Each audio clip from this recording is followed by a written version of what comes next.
You know, you'll have to forgive me. I never say That was weird. Maybe somebody hypnotized you to say that. Do you think so? No. Are you hypnotized? No.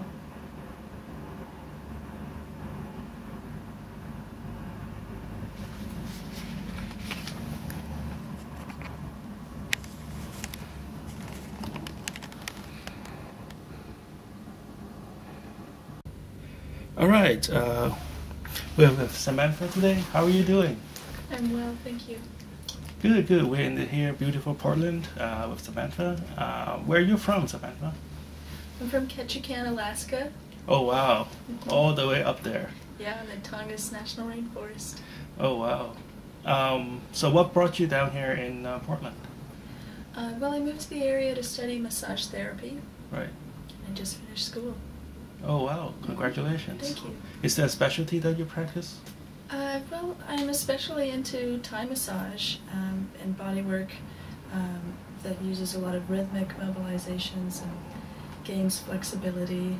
Oh, So, wow. What's the difference between Thai massage and, let's say, like a regular massage, if there's such a thing? The most common style in America is Swedish. Okay. And I do that too, but Thai, Okay. both of us are clothed in... Now, Swedish massage is something you get at IKEA's, right? I'm just kidding. Yeah, well, so Thai massage is kind of like receiving yoga Right. in yoga clothes. You'll Okay. be on the floor mat, and I put you in positions and massage you in those positions, and you get stretched, and it's very Okay. relaxing. That's cool. I also do shiatsu, which Okay. is a Chinese style. What's the difference between that and like a Swedish massage? Well, shiatsu, you're also clothed, but on top of a table, and rather than some of the kneading strokes, there's rocking and compression, and it's actually a form of acupressure, like Okay. acupuncture, but this one's with your fingers. So you're working the channels, and it's also very relaxing, but it's a different approach. So, That's great. yeah, I like to practice all three to keep it Oh, wow. interesting, you know. Just keep circulating. Mhm. So what's the weather like this time in Alaska?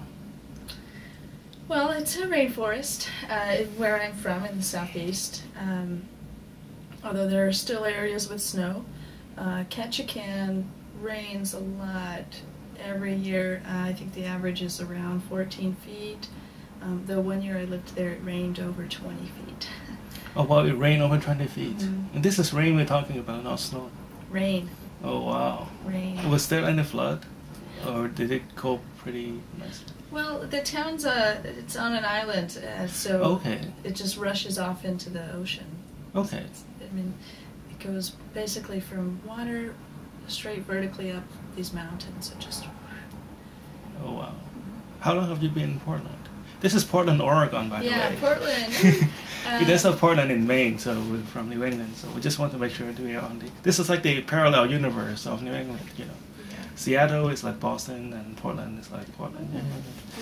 So how long have you been in Portland? I've been in the area about a year and a half studying Okay. massage. Just recently finished school at the Oregon School of Massage.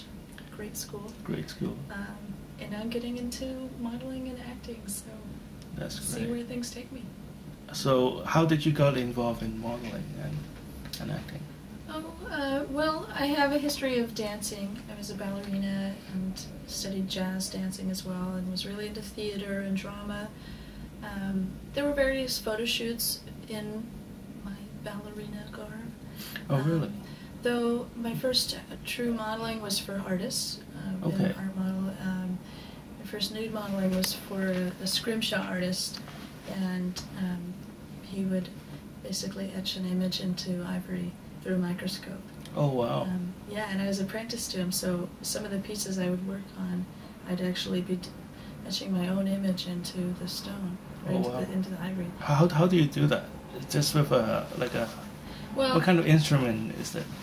well, he'd hate me for saying etch, but it's Okay. actually, it's more like you make an indentation into the surface of the ivory with a point that's harder.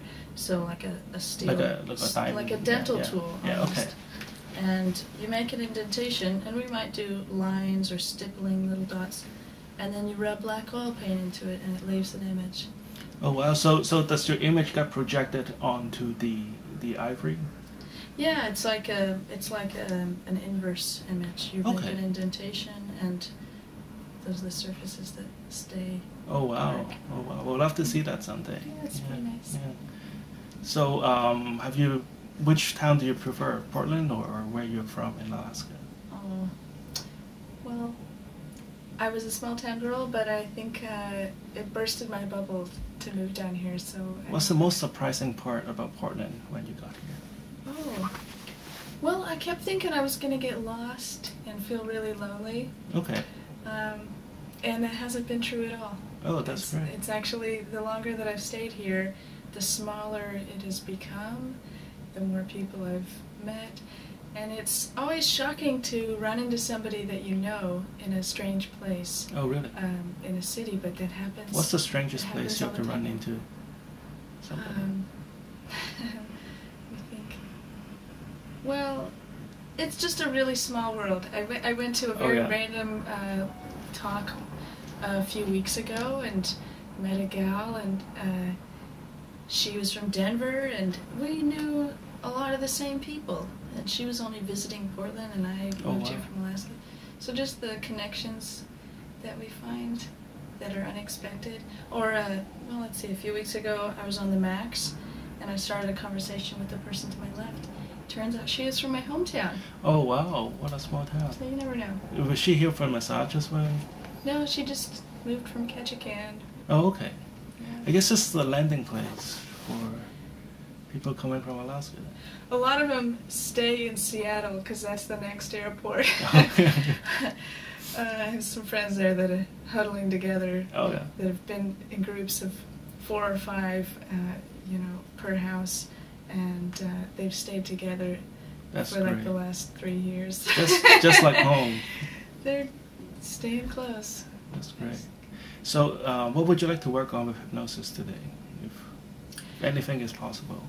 Well, if it's possible, I would appreciate help overcoming my smoking habit. Okay. Because I would like to quit, and it's a real challenge. How long have you been smoking? Regularly, about 3 years. So. And do you remember how it started? Well, I was working on my father's fishing boat as a deckhand. Very stressful work. Life and death situations every day. And in that particular setting, he's a diver. He and his partner go underwater. And I'm the only one on the boat. If anything goes wrong, it's my job to fix it. And it just became really stressful, and it was this stress relief. What kind of fixing do you have to do? Like, are you like a mechanic or?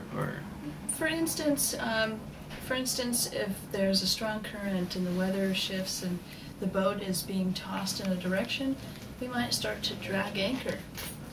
Okay. And what happens when we start drifting? We're going to hit something eventually. Right. And if they're underwater, it's really my job to make sure that the boat is stable and everything. But meanwhile, and how old were you at the time? My first season I was 20. Oh, okay. And I'm 23 now. Okay. So one time it did start to, we started dragging anchor, and both of the divers were 500 feet in either direction at the end of their air hoses. I looked over the edge and realized that the water was really light, and that's an indicator that it's shallow. It turned out we were in 15 feet and counting. Wow. So there's a protocol you follow, but it has to happen just right, and there's only so much time. Oh wow. You really don't have any room to screw up or get nervous. You have to just do it. There's a whole protocol you follow. I tugged on the extra diver's hose, have him pull himself up, started pulling in my dad. Okay. And that's some tiring work, right? Oh wow. Because also he's carrying a 300-pound bag of sea cucumbers. Oh wow. So through the water. We can never tell from looking at you. No, and then they get up to the boat, and then the next step is you got to get the bags out of the water before you can mess with the anchor, because they're both run on the hydraulic line. You can only hit one at a time. And so bam, bam, bam, get them in, pull up the anchor, get out, you know, and we're like pulling in the hoses too. So, but we did it. It was very stressful. My heart was, okay. know. So I smoked. Okay. Yeah. And you have been smoking ever since. It's hard to quit. It's hard to wean off. Do you just do it when you're stressed, or do you do it at regular occasions? I've been trying to wean myself off for the last 3 years. Some days I don't smoke at all, but after 2 days I usually give in, especially if there's something stressful. Okay. When was the last time you smoked? Last night. Was it stressful? It had been an intense day. It had been an emotionally exhausting day. I went into a prison with one of my roommates who's a nonviolent communication counselor and a psychotherapist, and I was there for this mediation session in a prison with all these inmates who were actually really solid people, and I was really impressed with them, but it still was kind of exhausting. So. Was it exhausting, or do you smoke when you are tired, exhausted emotionally, or you're really excited emotionally? Usually exhausted. Usually when I feel like I'm just spent. Okay. And it gives you that last little perk. So do you like the picker-upper kind of feeling, or do you like the bliss kind of feeling that comes from the... I like the part where it helps me remove myself from the stress, I guess.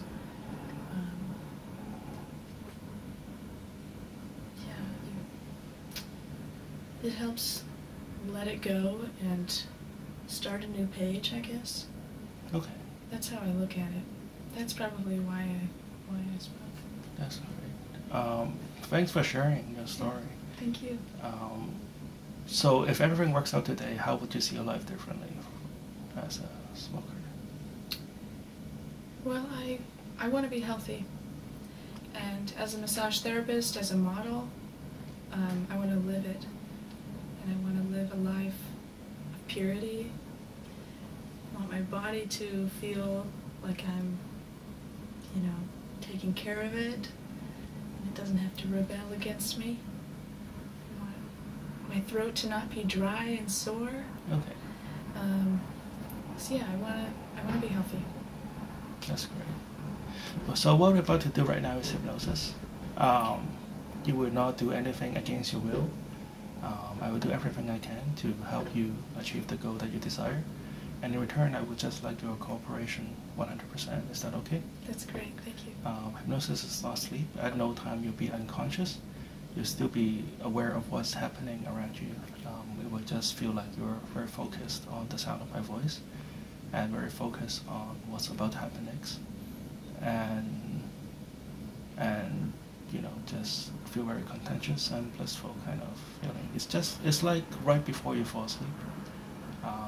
You're still aware of what's happening around you, but your mind have images or sounds or different thoughts that feels like it is unusual to you. Whenever before you fall asleep, that things happen. Don't try to go into hypnosis. It's like when you try to put yourself to sleep, the harder you try to fall asleep, the harder it is to actually sleep, right? Okay. So just listen to the sound of my voice and just let things happen. Okay.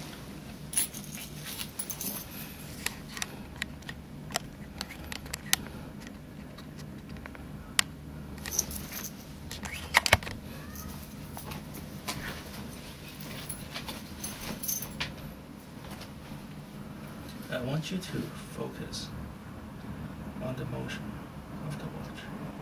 If your eyes roll to the top of your head, just watch the swinging motion of the pocket watch. I'm going to count backwards from 3 to 1. When I reach the number 1, I would like you to close your eyes and let your mind drift. As soon as you close your eyes, I want you to imagine yourself on a calm, quiet beach. can feel the warm ray of the sun on the forehead. You can feel the warm ray of the sun, your nose, your shoulders, and the center part of your body. You can feel the warm ray of the sun on your knees, on the back of your hand, and on your fingers. You may even feel the warm sand right underneath your toes. As soon as you close your eyes, you'll find a sinking sensation, as if your entire body has become heavy, loose, and limp. As soon as you close your eyes, you can feel the sense that you're sinking into the softness of the chair, feeling so good, so calm, just like your entire body is melting into the chair. 3, 2,